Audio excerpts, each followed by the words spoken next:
Did you hear any of the negotiate? So they come in and they say, strike. They come in and they say, we need $333,000. You need to pay $333,000. You need to pay $333,000. Why not $1 million? Because when I had told to Katie that the $1 million offer for Dan Markel, I said I was going to pay $333,000. And when she asked me, do you have that much money? And I said, yeah, I could pay it in cash. So she took it as I had cash, and she knew I had a ton of cash in my safe. So she thought I had the cash. I didn't have all that cash. So that's where I'm assuming they got the $333,000 from. But the offer that she bragged about was $1 million offer, isn't that right? That she ran her mouth about. I was never there when she spoke to her friend. Okay, was it $1 million offer? The offer was that $1 million was going to be paid, and I was going to pay $333,000. And weren't you going to cover Wendy's third as well? No, not at all. I was going to cover my third. Didn't your lawyer say in opening statement that you were going to cover the whole thing, or Wendy's third? No, I was sitting here. I heard what he said. Charlie was going to pay $333,000. All right. And so the offer was $1 million offer, and that's what you told Katie, along with the fact that you were going to cover the third. I was telling her that I was going to pay $333,000, yeah. And then one day, if my sister was able to, she was going to pay me back. And then you didn't have the amount of money that was being demanded at the time, right? No, I only had what I had. All right, Greg, what do you got? Yeah, one interesting thing, this guy has pretty pronounced grief muscle. And by grief muscle, it's a cluster of 5 muscles in your forehead that come together and create that arch, not just the 2 uprights. And, people will say there's no such thing as a grief muscle. It is for, I think if I recall the correct terms, Darwin and Duchenne said it was for brevity, they would call it a grief muscle. It's just a little arch right there. He shows it several times, and his brow tips show up for sorrow. What we don't know is why. Is he sorry because he's here? Is he sorry because he was involved? Is he sorry for something else? So we have to look for where all this stuff ties together. What I do find interesting is he has an answer for everything, except right here. When she starts poking him, and when he says, when I talk to Katie, listen to the stammer in his voice. Listen to things starting to change. When I talk about baseline, I typically talk about all the body in a list of categories of 3. One is verbal. That's diction. That's your choice of words, whether they fit your sentence structure and that kind of thing or not. That's one thing, one pattern you're looking for. Second is vocal. And vocal is pitch, tone, and cadence. Pitch is that rise, that high rise in your voice. Tone is, I don't have to tell you because if I say it's not what you said, it's how you said it. And then cadence is how you hunt along as you talk, how fast, how slow, how pronounced, how loud, all of that comes into this. And then finally are the nonverbals. And that's the stuff you guys all call body language and what we're looking at, the way your body is communicating in that. Listen to the change in his choice of words. And we'll often say loss of verbal fluency. It's not a matter of verbal fluency. In this case, it's a matter of him trying to string the words together in the right order.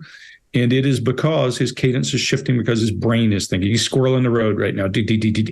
What's cool is to watch him and his sister and to wonder, is there a family tradition? Is there a family communication style at the table when you're a child of being contained and not animated that taught them both to be this way? Because they're both very contained and both in different professions. He's an oral surgeon. She's an attorney. Look at his emotional eye accessing, and all this, I think, is tied to him feeling kind of dumb about not being able to answer this question there or ill-prepared. There's also a little smile from him as this lawyer starts, or as this prosecutor starts asking about the third of the second third of the payment. Look at that little smile. I think that little smile is contempt from him for the attorney because he's winning, and I think that's it. And then he does an eye block, and that's that. Scott, what do you got? Yeah, I agree with you. A lot of people are going to think that's Duper's delight. It's the first thing out of somebody's mouth as soon as they see like a little something like that. I'm under the impression it's a wince. He's sort of wincing at that thing. So I could be wrong, but I think his stress is rising through there, and that's why we're seeing that. Again, his blink rate is around 60 per second, 60 times a second he's blinking, and he's starting to feel the stress a little bit here. As we got per minute. Yeah, per second would be pretty damn quick. Oh, per second. Sorry, man. Okay, yeah, I meant per minute. What was I talking about? His blink rate. I know that, but I got rid of that. Anyway, he's feeling the stress. Now, this behavior is a perfect example of why we like to talk to someone when they've done something they shouldn't have done, or we're interviewing someone when they're sitting in a chair like that. It's a swivel chair or a chair on wheels, because every little move you make, that chair is going to move. And watch him. As we go throughout all these videos, watch how he'll go back and forth. And he's not trying to sit there and do that. It's just happening. Sometimes I think he does it because he's really tense, so he sees him go back and forth. That's why he's doing it, but he's not sitting there trying to do it on purpose. So watch him. Sometimes it's really light. Sometimes it's a lot heavier. You're right. His grief muscle has shown up, and it's getting a little bit larger here.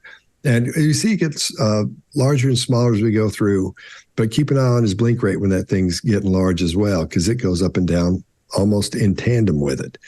And then let's pay close attention to his arms as we go through this, because you can't see much. That's the thing I don't like about this, is we can't see much going on because they cut him off like here, so you can see some things happening, but you're not sure what.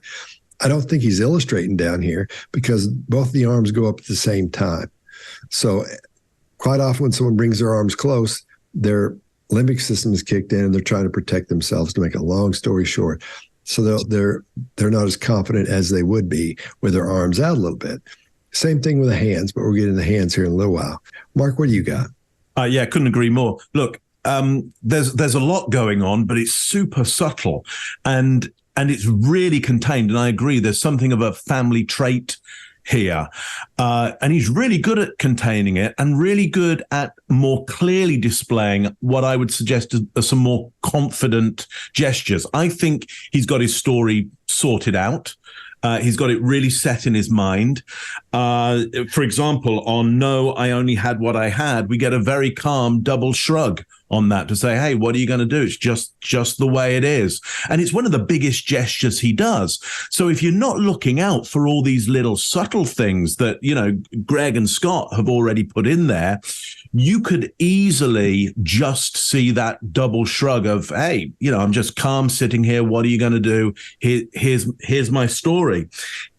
Also, the questioning here is quite argumentative. I don't mean it in the legal sense that somebody would go, Your Honor, argumentative. I mean, it's just the questioner here is saying but and didn't you, and it's constantly confronting him.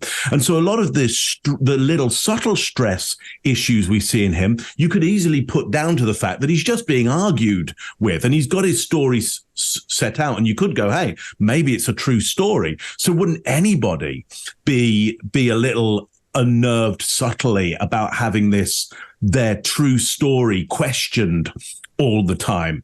But at the same time, it's very calm for this situation, given the gravity of it. I mean, if he's convicted, which he does get convicted, going to do a lot of time. We don't know what time he'll do at this point, but this is a bad situation to be in. And I already start going, why so calm?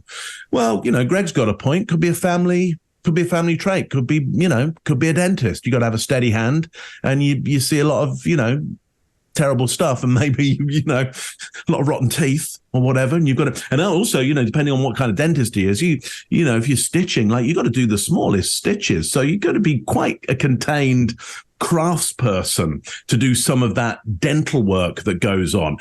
So, just to put this forward, that in every situation, you've got to look, what are the possibilities that honesty is going on here? Not that I think he's being honest at all, but what are the possibilities here? Now, I might do some of that as we go through, just to keep it entertaining. Chase, what do you think? What do you got on this one? Mark, what you said is the legal definition of argumentative. Okay. That does fit the definition. And Greg and Scott, to your point quickly about them maybe having a cloistered environmental lockdown thing. Maybe y'all saw him somewhere else, but I think if you take a person with guilty knowledge or guilt and throw them in a box, lockdown's almost kind of a default for a lot of people. So, and that's the only time I've had a chance to observe them is in a courtroom when they feel guilty or anything. So lockdown's kind of a default for guilt. In many cases, but maybe there's a familial tie to some of that stuff. But one thing, Scott, you were talking about his arms moving away from his body a little bit here, and you can see that This bone right here is called the humerus. That's why that's called the funny bone down at the end of it, because the bone is humerus. But when the bone moves away from the body, that exposes the brachial artery. So the artery that's running from your aorta runs out here down into the bottom of your arm. So we expose our arteries when we're more confident in what we're saying and when we've rehearsed something really well. So in a lot of ways, we're not necessarily talking about deception in a lot of this. What we're seeing is, and this is very important in courtrooms, this arm movement out here is honest behavior in most situations, but there's different types of deception. And lies of omission are usually the easiest to get away with, non-verbally speaking, unless you're taking a true event and then just kind of like putting a few stickers on it and making it a different thing. But that's when I think statement analysis comes to the rescue in a lot of these cases. And when you combine behavior analysis with statement analysis, then you have something a lot more powerful. And I think this clip individually shows us a lot of just sticking to things that are known and provable, which might be seen as maybe developing a bridge between the information that's pretty clear to be missing. So what's missing here? So what I am thinking that I am missing in this clip is I literally heard him say, I told Katie about the $1 million offer for Dan Markell. Like, he says this out loud, and it seems like unless this was out of context, I know nothing about this case, I missed something. So they'll give you a data point. Here's his whole story. Him and his parents were going to give Dan Markell $1 million to move to South Florida and commute back and forth to Tallahassee, is the offer he's talking about. And that's why she knew about him having $300,000 in his safe that he didn't have. So, yeah, it's a great catch because it's guilty language otherwise. Okay. That makes a lot of sense now. All right. Well, it's another explanation. He explained something away. It doesn't mean that it's true. The humerus bone is connected to the funny bone. One of those tape replays. Did you hear any of the negotiate? So they come in and they say, strike. They come in and they say, we need $1/3 You need to pay $1/3 You need to pay $1/3 Why not $1 million?